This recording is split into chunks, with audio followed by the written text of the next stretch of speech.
What actually are Reform UK's policies? This is a little series I'm going to start where we have a look at what Reform UK actually want to do if they get into government, because I feel like we don't really hear about their policies outside of immigration, and with the poll showing they're likely to win the next election, it's important we know what else they want to do with the country. The first one we're looking at is cutting stamp duty. This is the tax that you pay when you buy a property, and it's based on a percentage of that property's value. Reform want to cut it from its current 5% to 0% for anything under 750,000. For anything between 750,000 and 1.5 million, they want to cut it from the current 10% to 2%, and for anything over 1.5 million, they want to cut it from its current 12% to 4%. This is a pretty huge tax cut, and it's also a tax cut which primarily benefits the wealthy. Let me explain why. There's the first obvious way it benefits them, which is that people and companies buying properties over 1.5 million are paying significantly less tax, but there's also a more sinister way that it benefits specifically property developers. On the face of it, it seems great, right? You're buying a house that's worth £500,000 from a property developer, and under the current tax system, when you buy that house, unless you're a first-time buyer because the rules are slightly different, you'd be paying £15,000 in stamp duty. Under Reform's policy, you won't pay anything, so an extra 15 grand for you, right?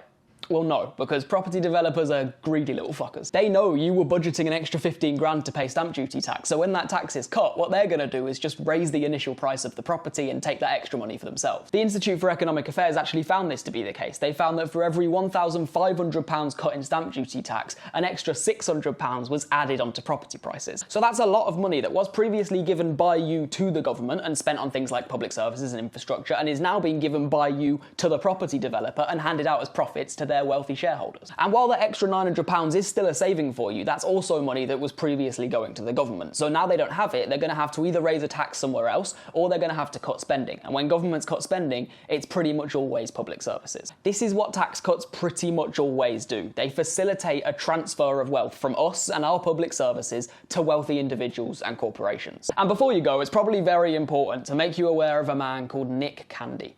He is one of the wealthiest property developers in the UK with an estimated net worth of 1.5 billion Great British pounds. He's also the treasurer of Reform UK.